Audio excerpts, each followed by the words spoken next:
For millions of years, our planet has been slowly changing, shaping continents, mountains, and oceans in silence. But right now, something extraordinary is happening beneath Africa. The continent is tearing apart, and a brand new ocean is being born. Scientists call it the East African Rift. It's one of the most active geological zones on Earth, stretching thousands of kilometers from Ethiopia all the way to Mozambique. This isn't a movie plot. It's real. And in a few million years, Africa as we know it will look completely different. But what exactly is happening? Why is Africa splitting in two? And what will this new ocean look like when it finally forms? Today, let's travel deep into the heart of Africa and deep beneath the Earth's crust to uncover the story of the continent that's giving birth to an ocean. Our journey begins in the Great Rift Valley, a massive scar running through East Africa.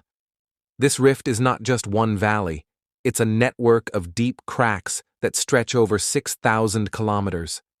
If you travel from the Red Sea through Ethiopia, Kenya, Tanzania, and down to Mozambique, you'll be following the path where Africa is literally being pulled apart. Geologists have discovered that the African plate is splitting into two smaller plates, the Nubian plate to the west and the Somali plate to the east.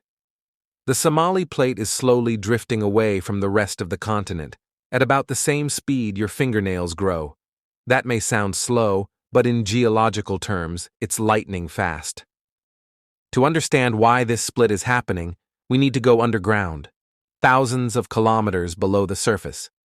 Beneath Africa lies a mysterious region called the African superplume, a massive upwelling of superheated rock rising from deep within the Earth's mantle. This hot material pushes upward, weakening the crust above it. Over millions of years, the pressure causes the land to bulge, stretch, and eventually crack. Volcanoes like Mount Nyiragongo in the Congo, Mount Kilimanjaro in Tanzania, and Erta Ale in Ethiopia are all connected to this rifting process.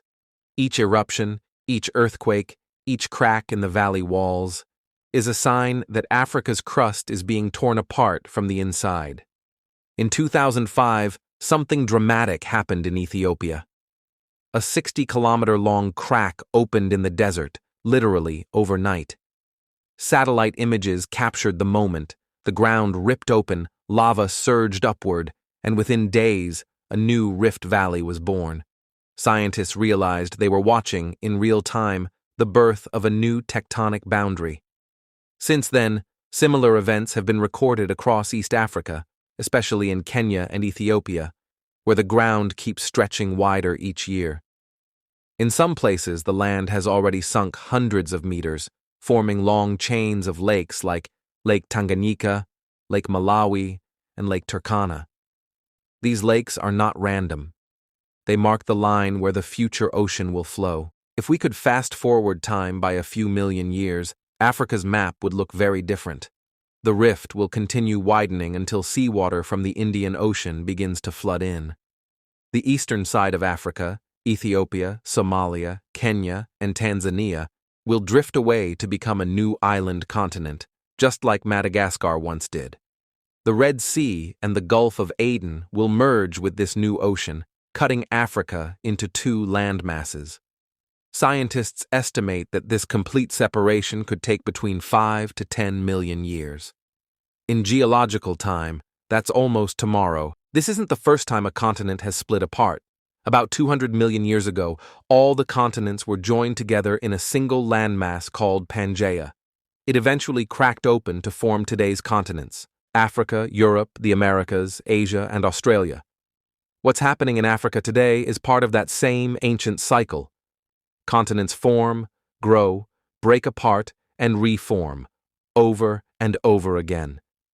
If you could look at Earth from space over hundreds of millions of years, you'd see the continents moving like slow-motion puzzle pieces on a glowing sea of magma.